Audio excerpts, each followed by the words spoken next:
आजच्या या कार्यक्रमाला उपस्थित असलेले या भागातील नगरसेवक सहयोगी पोलीस आहेत व त्याचे नगरसेवक शिवानंद पाटील साहेब, या कार्यक्रमाला आवर्जून उपस्थित असलेले सन्माननीय आगवणे साहेब व तसेच माननीय कसबे साहेब, माननीय महबूब खानेजी व तसेच समाजाचे अध्यक्ष अलसंदे साहेब, शिंदे साहेब, समाजाचे अध्यक्ष माननीय महबूब खाने, उपस्थित असलेले सगळे समाजाचे बंधू, उपस्थित असलेले सगळे समाजाचे माझ्या लाडक्या,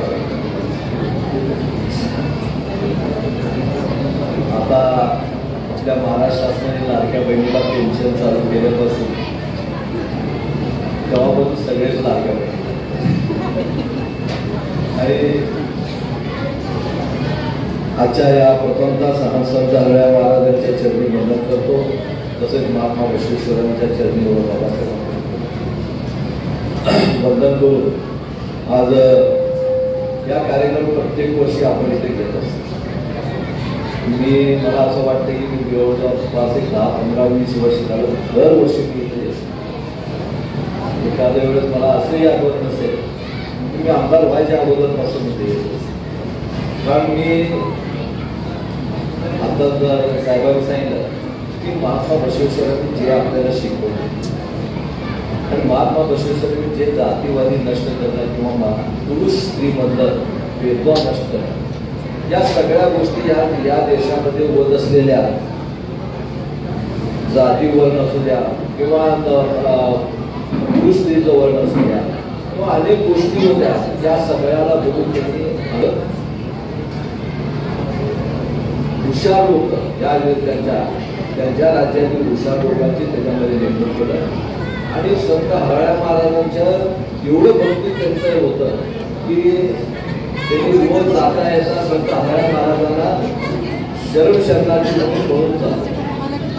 महाराजांना असं वाटलं की आढळराव महाराजांना की एवढा मोठा म्हणून मला रोज शरण शरणार्थी म्हणतात, म्हणजे माझा हात जोडून नमस्कार करतात, एवढं त्यांच्यावर बसवेश्वरांवर भक्ती राहिलं. त्या दिवशी त्याने आपल्या मांडीचं कातडं करून त्याचं चप्पल शिवून महाराजांना, एवढी भक्ती.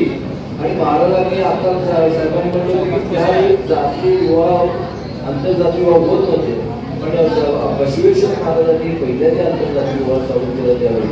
आणि आज आपल्याला बघतो की त्यावेळी सगळ्यांच्या गळ्यात लिंग बांधलं गेलं, वीरशैव धर्माची स्थापना झाली. जे काय त्या महाराजांचं म्हणणं होतं की या जगामध्ये कोणी उच्च नीच नाही, कोणी कमी धर्म किंवा मोठा धर्म, सगळे सर्व समान आहेत. आपल्याला देवानी फक्त जन्म घालतोय, पण कुणाच्या पोटात जन्म घालणं किंवा कुणाच्या नाही कुठल्या जातीमध्ये घालणं हे त्यामुळं आपलं जात किंवा आपला उच्च नीच होऊ शकत नाही. ही जी शिकवण दिलं त्या धर्माबद्दल वीरशैव समाजाचा एक आपला सगळ्यांचा बंधू असल्यामुळं गेल्या आम्ही कसं आहे की 5व्यांदा निवडणूक जिंकलेल्या आहे.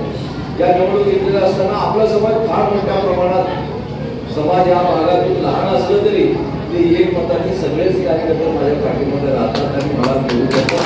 आणि 5व्यांदा निवडून आल्यापासून पहिल्यांदा या कार्यक्रमाला तुमचं सगळ्यांचं आभार मानतो, तुमचं सहकार, तुमचा आशीर्वाद माझ्या पाठीमागे होतं आणि मी 5व्यांदा निवडून येणार. 5व्यांदा निवडून होणं एवढं सोपं नाही, फार अवघड असतं, पण आपण सगळ्यांच्या सहकार्यामुळे आणि आशीर्वाद निवडून आलो. आज आपल्या इथं समोर सेट मारलेल्या पूर्णपणे अजूनही काहीतरी काम राहिलेले असतात म्हणजे आपले. आणि मला बघून काढण्याची सांगितलं, मला बघून काढण्याची तर 20-25 वर्ष मी निवडून आलं तर सातत्याने काम सांगितलं जात आहे आणि ते काम करणं हे माझं कर्तव्य. ज्या काही आपण काम सांगतो मी करतो का मी कुठल्यावर गुणातो, मी माझ्या पद्धतीने निश्चित करत नाही किंवा तुमच्या गुणावर उपकार करत. तुमचे उपकार माझ्यावर आहेत आणि तुम्ही निवडून दिल्यावर त्या निधीतनं आपण काम करतो, म्हणजे ती निधी तुमचीच असते आणि त्या निधीतनं काम करणं या माझं कर्तव्य असते. त्यामुळे आमचे नगरसेवक असू द्या किंवा आम्ही असू द्या सातत्याने काम करण्याचा प्रयत्न करतो. आपल्या सगळ्याला शब्द देतो राहिलेलं काम आणि त्या स्वच्छतागृहाच्या संदर्भात ती या वर्षामध्ये पूर्ण करून घेऊ शकतो. वाढवण्याचं काम राहिलेलं असेल तर तेही पूर्ण करून घेऊया, पण त्याचा व्यवस्थित आपण सगळ्यांनी उपयोग करून घ्यायला पाहिजे आणि ते समाजासाठी चालू व्हायला पाहिजे. आणि मला असं वाटतं की या हॉलमध्ये रात्री संध्याकाळच्या वेळेला किंवा समोरच्या बाजूला मुलाला अभ्यास करण्यासाठी अभ्यासिका चालू करायला पाहिजे. ज्या दिवशी आपले कार्यक्रम असेल तेव्हा अभ्यासिका म्हणून इथं चालू राहायला पाहिजे, कारण मुलांना आपण बघतोय आता घरं लहान झाले, कुटुंब मोठमोठे झाले, त्यामुळे ते मुलं अभ्यास करायला येणं कुठेतरी लांब जातात. त्यापेक्षा आपल्या डोळ्यासमोर आपल्याच या बहुउद्देशीय हॉलमध्ये झालं तर बरं होईल, अभ्यासिका चालू होईल. आणि त्याच्यासाठी काय तेही मदत करूया आणि एक प्रकारचा चांगला, कारण आज शिक्षणाला पर्याय नाही, शिक्षण घ्यायला पाहिजे, शिक्षणाला पर्याय नाही आहे. जो माणूस शिकतो तोच पुढे जाऊ शकतो. आज बघितलं आपला जो व्यवसाय पिढी जात होतं, आज आपला व्यवसाय आपल्या हातात राहिले. दुसरे आता मी सांगितलं ना, जाती धर्म नष्ट होत झालेलं, दुसऱ्या जातीनं आपण म्हणतो की हे काम करायला पाहिजे, ते काम करायला पाहिजे. आता तसं राहिलं नाही. ज्या व्यवसायामध्ये फायदा असतो, नफा असतो, कोणी करायला तयार झालं. आज अनेक मला असं वाटतं की 25% व्यवसाय आपल्या हातात राहिले, 75% व्यवसायावर इतर समाजाने अतिक्रमण केलेलं आहे. आणि त्यामुळं आपले मुलं शिकायला पाहिजे, आपले मुलं मोठं व्हायला पाहिजे. आपण जसं त्यांनी आपल्या शिक्षण घेऊन आपल्या किंवा आपल्या व्यवसायावर त्यांनी कसं अतिक्रमण करतात, तसं आपणही इतरही विभागात आपण ती मुलं जायला पाहिजे आणि एक चांगल्या नोकऱ्या मिळवायला पाहिजे, चांगलं आपलं प्रशिक्षण, चांगले व्यवसाय करायला पाहिजे. हे देऊन आपण समाजाला प्रबोधन सातत्याने करावं.